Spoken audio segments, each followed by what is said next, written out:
बच्चों, आज हम कक्षा 12वीं मैक्रो इकोनॉमिक्स यूनिट 2 राष्ट्रीय आय का लेखांकन के महत्वपूर्ण प्रश्नों को समझेंगे। पिछले पार्ट में हमने 1 अंक के वस्तुनिष्ठ और 2 अंक के प्रश्नों को समझा था। आज हम सभी 4 अंक के प्रश्नों को अच्छे से समझेंगे। आपने जीवन में कहीं ना कहीं किसी न किसी को डोनेशन दिया होगा या दान दिया होगा।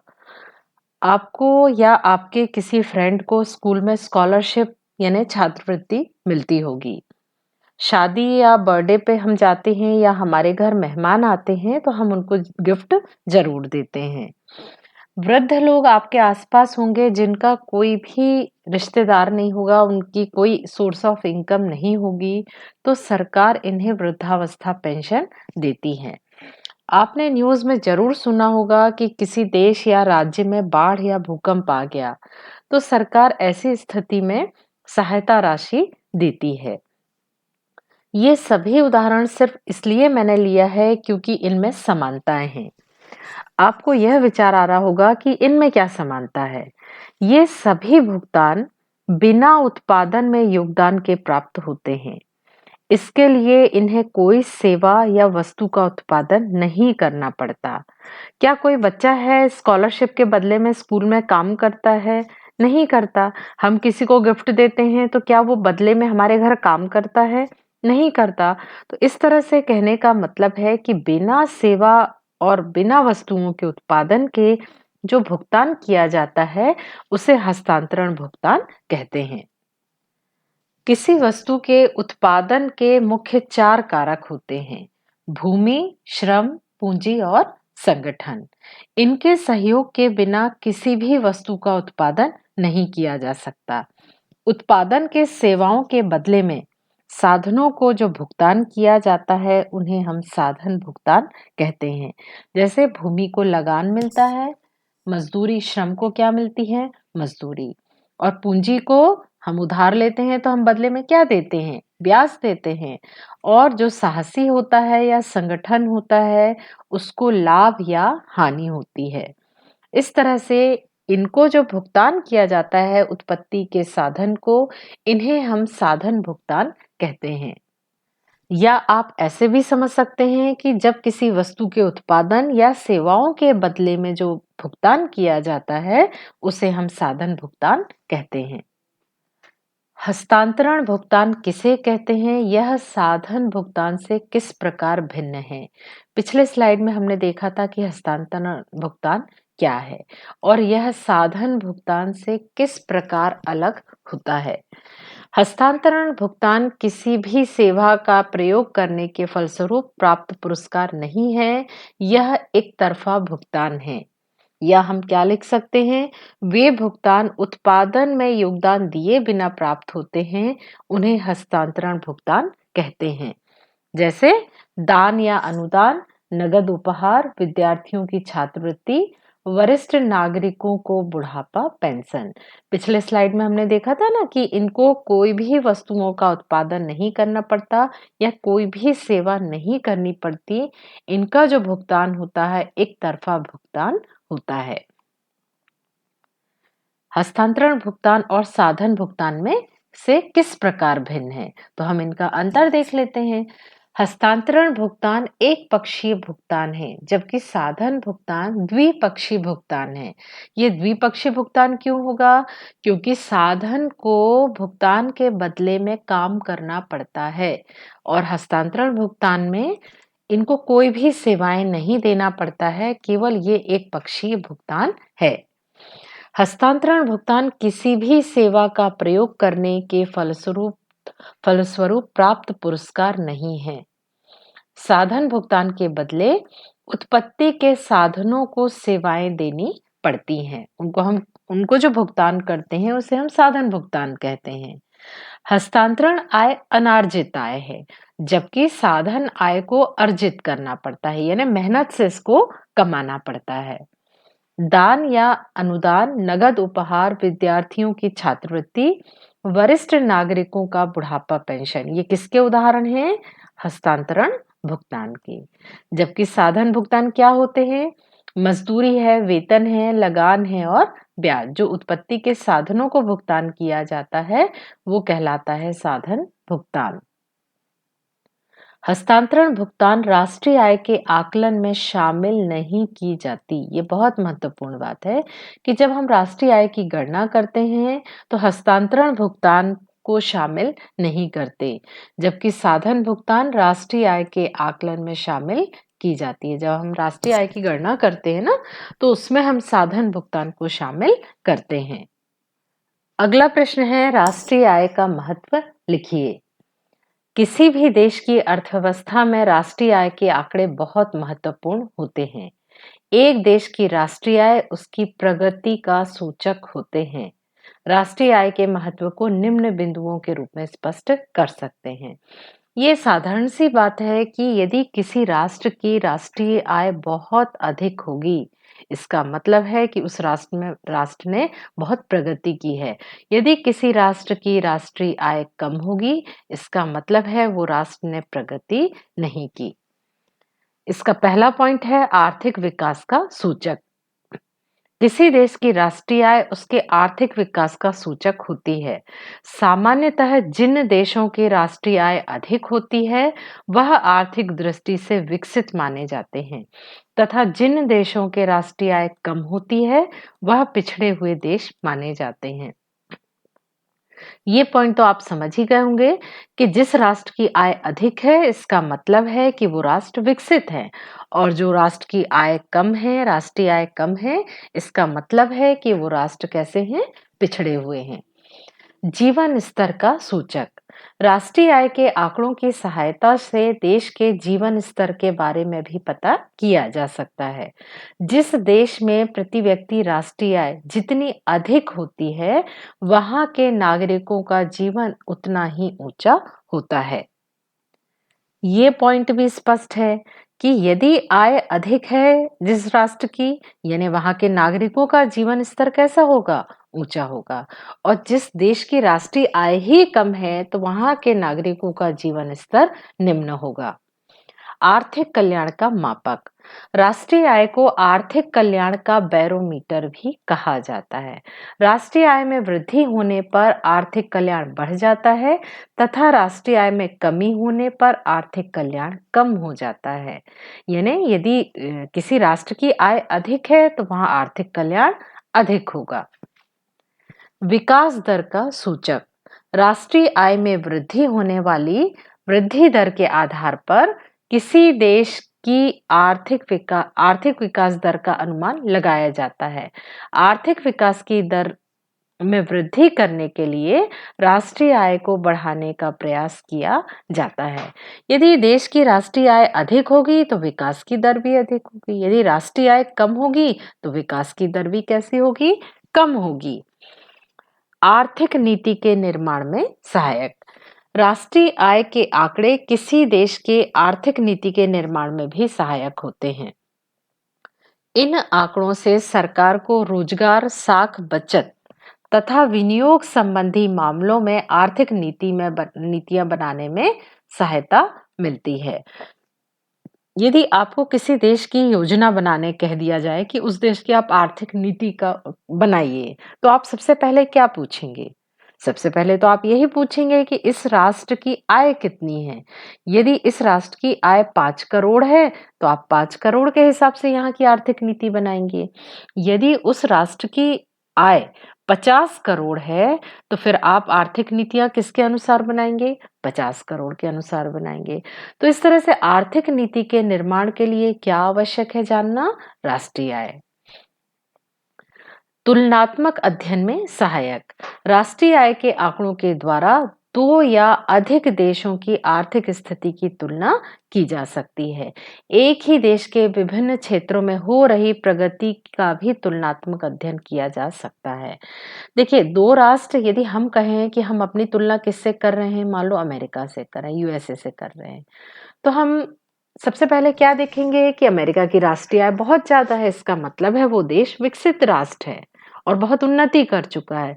यदि हमारी राष्ट्रीय आय कम है तो हम समझ जाएंगे कि हमारा देश अभी उतनी उन्नति नहीं कर पाया है। कई बार हम राज्यों में भी तुलना करते हैं। हम कहते हैं कि दिल्ली है, महाराष्ट्र है या कर्नाटका है, आंध्र प्रदेश है, हमारे मध्य प्रदेश राज्य से उन्नत है या बिहार से उन्नत है या उत्तर प्रदेश से उन्नत है। तो हम क्या देखते हैं?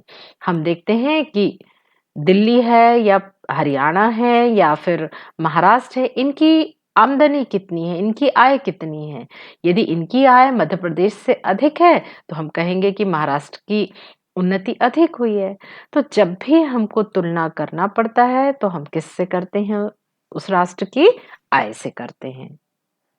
आय विधि का प्रयोग करते समय क्या-क्या सावधानियां रखनी चाहिए? कोई 3 सावधानियां लिखिए। राष्ट्रीय आय की गणना देश की घरेलू सीमा के अंदर सभी कारक की आय को जोड़कर की जाती है। राष्ट्रीय आय की गणना की एक विधि है हमारी आय विधि।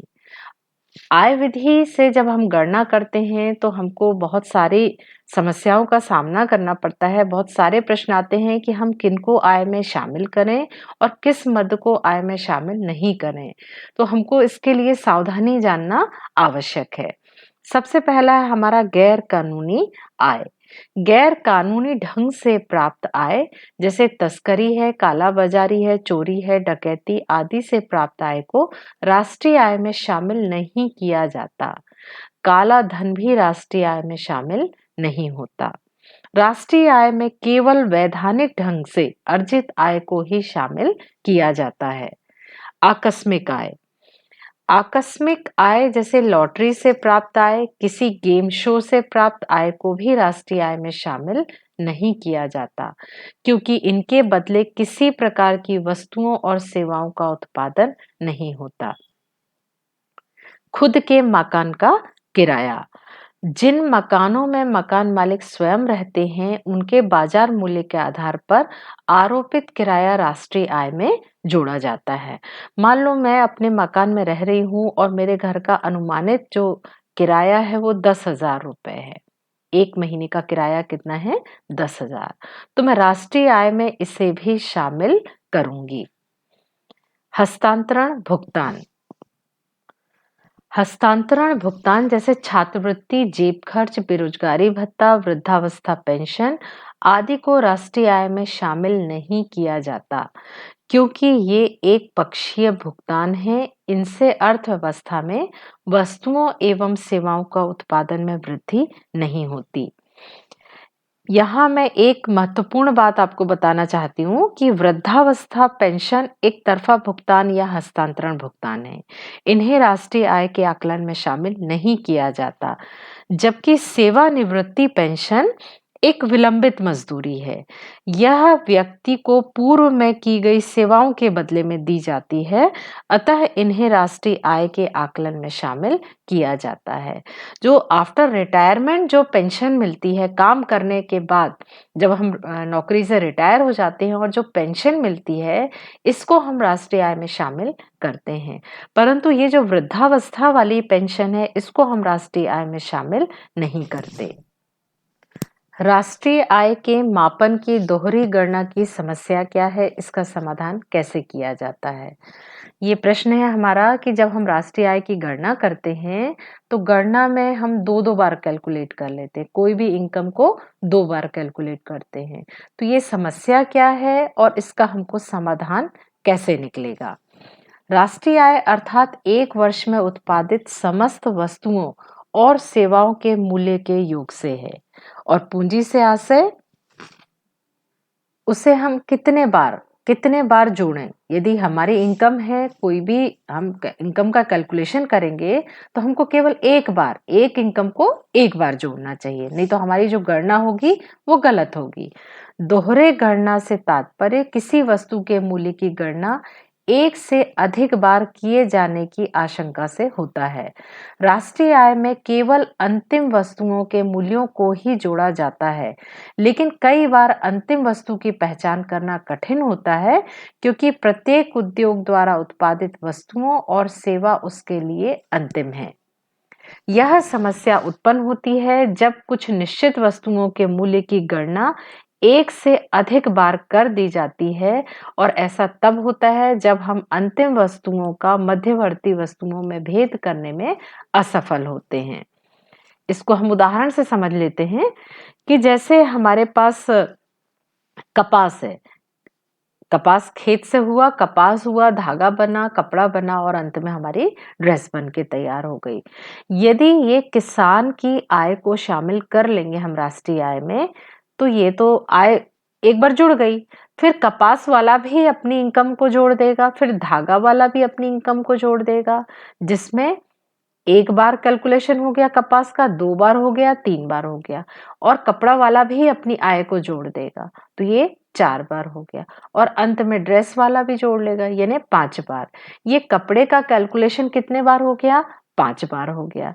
राष्ट्रीय आय की गणना करते समय कपास, धागा और कपड़ा तीनों वस्तुओं के मूल्य को जोड़ते हैं। तो कपास का मूल्य 3 बार, धागे का मूल्य 2 बार जुड़ जाता है और राष्ट्रीय आय में अनावश्यक वृद्धि हो जाती है। यदि इनको हम अंतिम वस्तु समझेंगे तो इसको भी हम राष्ट्रीय आय में जोड़ेंगे, कपास को अंतिम वस्तु समझेंगे तो इसको भी जोड़ेंगे, धागा वाला धागे को अंतिम वस्तु समझेगा तो इसको भी राष्ट्रीय आय में जोड़ेगा। तो आपने देखा कि एक वस्तु की हमने कितने बार राष्ट्रीय आय में कैलकुलेशन करा दी, तो क्या जो राष्ट्रीय आय की गणना होगी वो सही होगी? नहीं होगी। गणना कितने बार हो गई? एक वस्तु की कई कई बार हो गई। तो राष्ट्रीय आय में जो मुख्य समस्या आती है वो आती है दोहरी गणना की। अब इसका समाधान से कैसे बच सकते हैं? राष्ट्रीय आय के आकलन के लिए निम्नलिखित विषयों में से किसी भी एक विधि का प्रयोग करके दोहरी गणना की समस्या से बच सकते हैं हम। सबसे पहला है अंतिम उत्पाद विधि।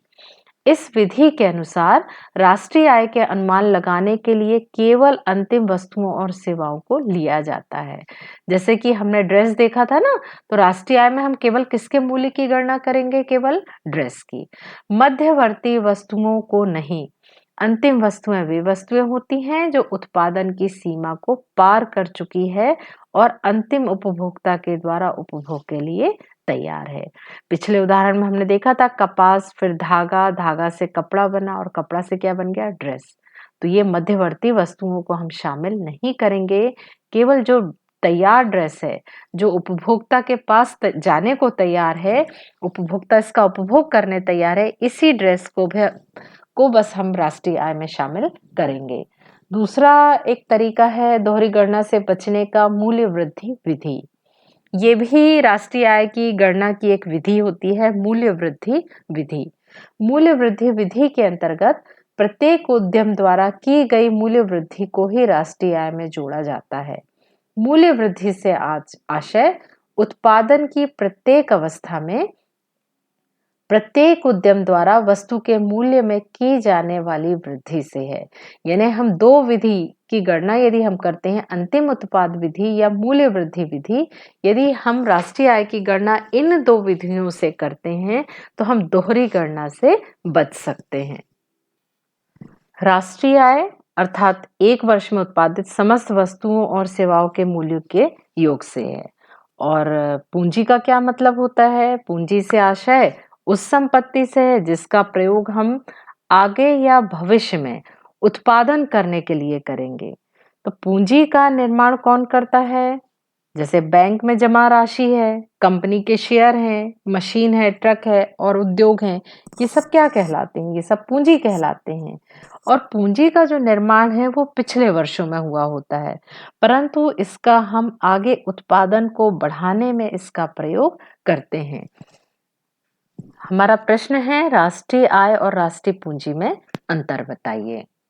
राष्ट्रीय आय का संबंध एक समयावधि जैसे एक वर्ष से होती है। जब भी हम राष्ट्रीय आय की गणना करते हैं तो सामान्यतः एक वर्ष के लिए करते हैं और राष्ट्रीय पूंजी का संबंध एक निश्चित समय पर उपलब्ध भंडार से है। मैंने यदि आपसे पूछा कि आज आपके पास कितनी पूंजी है, तो आप बताएंगे मेरे पास 5 तोला सोना है, 5 लाख रुपए है, घर है, 2 कार है। तो मतलब आज के अभी के समय में आपके पास कितनी पूंजी है एक निश्चित समय में, तो ये राष्ट्रीय पूंजी को हम एक निश्चित समय पे आंकते हैं। जबकि राष्ट्रीय आय के लिए क्या होता है? इसका आकलन हम एक निश्चित समयावधि में करते हैं।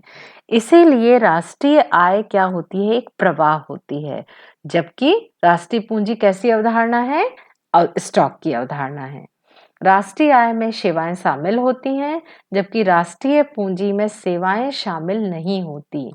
इसमें केवल हम पूंजीगत वस्तुओं को ही शामिल करते हैं। राष्ट्रीय आय से किसी देश के आर्थिक गतिविधि का पता चलता है। राष्ट्रीय आय से किसका पता चलता है? आर्थिक गतिविधि। जबकि राष्ट्रीय पूंजी से किसी देश की उत्पादन क्षमता का पता चलता है। जिस राष्ट्र में जितनी अधिक राष्ट्रीय पूंजी होगी, उस देश की उत्पादन क्षमता उतनी अधिक होगी। राष्ट्रीय आय में पूंजीगत तथा उपभोग दोनों वस्तुओं को शामिल किया जाता है, जबकि राष्ट्रीय पूंजी में केवल पूंजीगत वस्तुओं को शामिल करते हैं। किसको करते हैं? केवल पूंजीगत वस्तुओं को। राष्ट्रीय आय राष्ट्रीय पूंजी का परिणाम होती है। यदि देश में राष्ट्रीय पूंजी अधिक है तो राष्ट्रीय आय भी अधिक होगी। तो राष्ट्रीय आय किसका परिणाम है? राष्ट्रीय पूंजी का। और राष्ट्रीय पूंजी किसके कारण है? राष्ट्रीय आय का कारण होती है। राष्ट्रीय आय का आधार क्या है? राष्ट्रीय पूंजी। जिस देश की पूंजी अधिक होगी, उस देश की राष्ट्रीय आय भी अधिक होगी। ये एक छोटा सा किसान है जिसकी बहुत अधिक जमीन नहीं है। इसके पास बहुत अधिक पूंजी नहीं है, परंतु ये अपने खेत के लिए स्वयं अपनी पूंजी लगाता है और इसके परिवार के सभी सदस्य मिलकर खेत पर काम करते हैं। इसी प्रकार एक छोटा सा दुकानदार है, वो भी अपने घर पर ही या अपनी खुद की दुकान पर थोड़ी सी राशन की दुकान इसने खोला है। इसके यहाँ कोई नौकर नहीं है, पूरी दुकान ये खुद संभालता है। एक डॉक्टर है जो अपने घर में मरीज देखता है। ये सभी में समानता ये है कि ये सभी काम स्वयं या परिवार के सदस्यों के साथ मिलकर करते हैं। अर्थात उत्पत्ति के सभी साधन, भूमि, पूंजी, श्रम और संगठन ये स्वयं है। इनको पूंजी देने वाला कोई अलग व्यक्ति नहीं है, भूमि उपलब्ध कराने वाला अलग व्यक्ति नहीं है, श्रमिक भी इनके परिवार के लोग हैं। इस तरह उत्पत्ति के सभी साधन ये खुद हैं। इसीलिए इन्हें प्राप्त होने वाली जो समस्त आय होगी, वो आय कहलाएगी मिश्रित आय। हमारा प्रश्न है, स्वनियोजितों की मिश्रित आय को स्पष्ट कीजिए। स्वनियोजित कर्मचारियों व अनियमित उद्यमों की आय को मिश्रित आय कहते हैं, क्योंकि यह लगान, मजदूरी, ब्याज व लाभ का मिश्रण होती है। अनेक दशाओं में मजदूरी आय गैर मजदूरी आय में विभाजित करना कठिन हो जाता है। जैसे यदि आप इस प्रश्न के लिए उदाहरण यदि समझ लेंगे तो इसका उत्तर आप ज्यादा अच्छे से लिख पाएंगे। जैसे एक किसान है, एक छोटा व्यापारी है, ये इसी श्रेणी में आते हैं। एक किसान जो अपनी भूमि पर अपने साधन से परिवार की सहायता से खेती करता है, उसके कितनी आय श्रम से है और कितनी आय भूमि से है या कितनी आय उसके अपने निजी साधन से है, यह भेद करना कठिन कार्य होता है। हम क्या कहते हैं कि उत्पत्ति के 4 साधन होते हैं, भूमि, श्रम, पूंजी और संगठन। इनको अलग-अलग भुगतान किया जाता है। परंतु ये जो छोटा किसान है, ये चारों उत्पत्ति के साधन स्वयं हैं। तो इनकी जो आय होगी, इसे हम कहेंगे मिश्रित आय। इसी प्रकार एक छोटा दुकानदार है, कितनी आय अपने श्रम से करता है, कितनी आय उसने अपनी दुकान में पूंजी लगाई थी उससे प्राप्त करता है, यह ज्ञात नहीं हो पाता। डॉक्टर, वकील आदि की आय भी इसी श्रेणी में आती है। इस प्रकार प्राप्त कुल आय को स्वनियोजितों की मिश्रित आय कहते हैं। यहाँ ये जो छोटा दुकानदार था ना और ये जो किसान था, ये दोनों क्या है? स्वनियोजित हैं, यानी उत्पत्ति के सभी साधन ये स्वयं हैं। इसीलिए इनकी आय को हम मिश्रित आय कहेंगे। किसान है, बढ़ई है, छोटे दुकानदार, शिक्षक है, वकील है या निजी डॉक्टर है, मतलब जो छोटी डिस्पेंसरी खोल लेते हैं ना, इनकी आय को हम मिश्रित आय कहेंगे। भारत जैसे अल्प विकसित अर्थव्यवस्था में अनेक उत्पादक स्वयं उत्पत्ति के साधन जैसे श्रम, पूंजी, भूमि और संगठन को एकत्रित करते हैं। स्वयं और स्वयं ही व्यवसाय का जोखिम उठाते हैं। अतः ऐसी दशा में मजदूरी, ब्याज, लगान और लाभ को अलग-अलग करना बहुत कठिन हो जाता है, क्योंकि ये सभी एक ही व्यक्ति हैं। एक ही व्यक्ति सारे साधन उपलब्ध कराता है। व्यवसाय की कुल आय में से सभी प्रकार की लागत को यदि हम घटा देते हैं, तो वह स्वनियोजितों की मिश्रित आय कहलाएगी। इस आय को हम राष्ट्रीय आय में शामिल किया जाता है। इसको भी हम राष्ट्रीय आय में शामिल करते हैं। तो आप ये 4 अंक का प्रश्न है, इसीलिए मैंने इसको इतना डिटेल में लिखा है क्योंकि आपको शब्द सीमा का भी ध्यान रखना है। बाकी प्रश्न बहुत सरल है। स्वनियोजित का मतलब है जब हम खुद कोई भी धंधा या खेती या व्यापार को खुद अपन ऑर्गेनाइज करते हैं और इनकी जो आय होती है वो कहलाती है हमारी मिश्रित आय।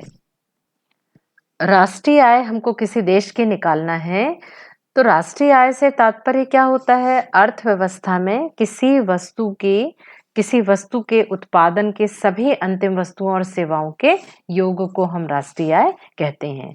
राष्ट्रीय आय को समझने के लिए इससे संबंधित इस पाठ में बहुत सारी अवधारणाएं हैं, जिनमें से अभी हम सकल घरेलू उत्पाद और सकल राष्ट्रीय उत्पाद को समझेंगे। सकल का मतलब है यहाँ पर पूरा। घरेलू का मतलब है आप समझते हैं घर के अंदर।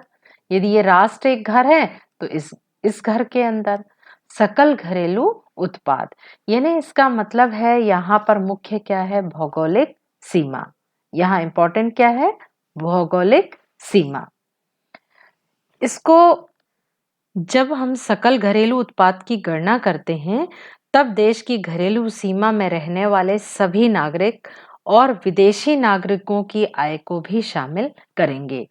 जैसे मैंने यहाँ उदाहरण लिया है कि भारत की सीमा के अंदर यानी भारत के अंदर यदि अमिताभ बच्चन है, ये हमारे भारत के नागरिक हैं।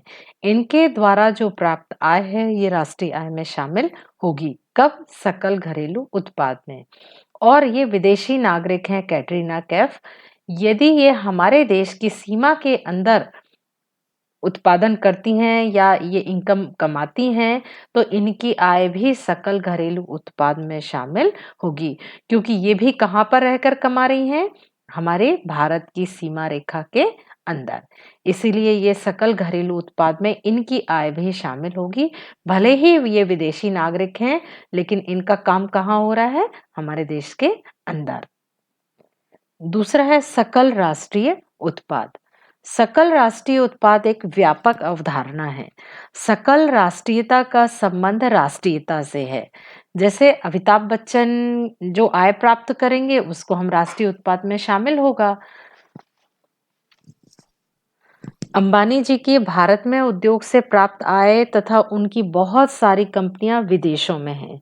उनसे जो आय प्राप्त होगी वो भी राष्ट्रीय उत्पाद में, सकल राष्ट्रीय उत्पाद में जोड़ा जाएगा, क्योंकि अंबानी जी कहाँ के नागरिक हैं? भारत के नागरिक हैं। और अमिताभ बच्चन भी कहाँ के नागरिक हैं? भारत के नागरिक हैं। जब हम सकल राष्ट्रीय उत्पाद की बात करते हैं तो मुख्य बात क्या होती है? राष्ट्रीयता की, नागरिकता की। हमारे देश का नागरिक यदि हमारे देश की सीमा के अंदर काम कर रहा है या विदेश में भी काम कर रहा है, उससे होने वाली प्राप्त आय को हम सकल राष्ट्रीय उत्पाद में शामिल करेंगे। इसको हम और अच्छे से समझ लेते हैं। सकल घरेलू उत्पाद का संबंध किससे है? भौगोलिक सीमा से है। जब इस सीमा के अंदर जो भी व्यक्ति, चाहे देसी व्यक्ति हो या विदेशी व्यक्ति हो, विदेशी नागरिक हो, दोनों की आय हम सकल घरेलू उत्पाद में शामिल करेंगे। परंतु जब हम सकल राष्ट्रीय उत्पाद की बात करेंगे तो यहाँ इंपॉर्टेंट क्या है? हमारी नागरिकता या राष्ट्रीयता। यहाँ देश में जो के नागरिक हैं अमिताभ बच्चन, चाहे वो देश में काम कर रहे हों, और अंबानी जी देश की आय और विदेशों से प्राप्त आय, दोनों को हम राष्ट्रीय आय में शामिल करेंगे। कब? सकल राष्ट्रीय उत्पाद में। सकल घरेलू उत्पाद और सकल राष्ट्रीय उत्पाद में अंतर हमको बताना है। सकल घरेलू उत्पाद एक भौगोलिक धारणा है, इसका संबंध देश की घरेलू सीमा से है, जबकि सकल राष्ट्रीय उत्पाद एक राष्ट्रीय धारणा है, इसका संबंध देश के सामान्य निवासियों से है।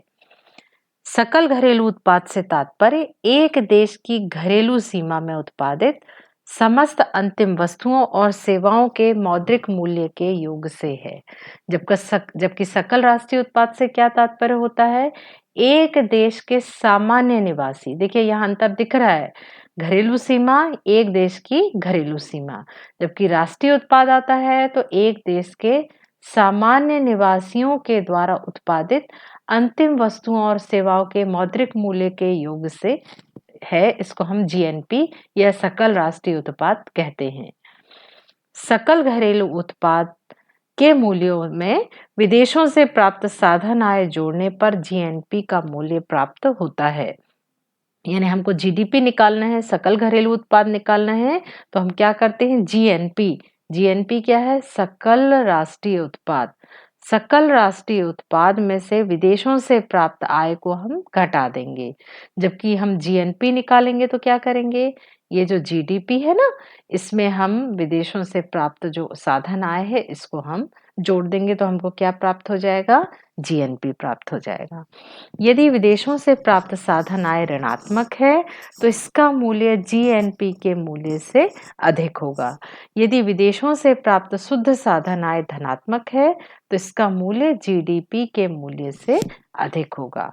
तो इस तरह से आप यदि पिछले स्लाइड में जो सीमा दिया है और राष्ट्रीय उत्पाद दिया है, यदि आप दोनों को अच्छे से समझ लेंगे तो ये भी बहुत इंपॉर्टेंट टॉपिक है, आपको ये प्रश्न भी अच्छे से तैयार करना चाहिए। अगला प्रश्न है एनडीपी-एमपी यानी मार्केट प्राइस निकालना है हमको। NDP national domestic product, net domestic product. NDP-MP बराबर होगा हमारा, हमको ये जो अलग अलग मदें रुपए दिया है करोड़ों में, जीएनपी एमपी यानी मार्केट प्राइस में 6000 करोड़, मूल्यह्रास दिया है 500 करोड़, और एनएफआईए यानी विदेशों से प्राप्त जो आय है साधन आय वो ऋणात्मक में है 100। इसका सूत्र क्या होगा? जीएनपी एमपी माइनस एमपी, मतलब ये मार्केट प्राइस पे है। ऋण मूल्यह्रास यानी हमको मूल्यह्रास को राष्ट्रीय आय में हम शामिल नहीं करते हैं और विदेशों से प्राप्त साधन आय को हम जोड़ देंगे, परंतु यहाँ पर साधन आय कैसी है? ऋणात्मक है, तो इसको हमको कोष्टक में क्या लिखना पड़ेगा? ऋण 100।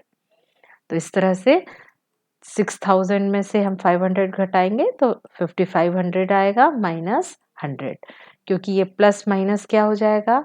माइनस हो जाएगा। तो इस तरह से उत्तर क्या आएगा हमारा? 54 करोड़। अगला प्रश्न है राष्ट्रीय आय की गणना कीजिए। बाजार कीमत पर सकल राष्ट्रीय उत्पाद हमको 1000 करोड़ दिया है, मूल्यह्रास दिया है, अप्रत्यक्ष कर है और अनुदान है।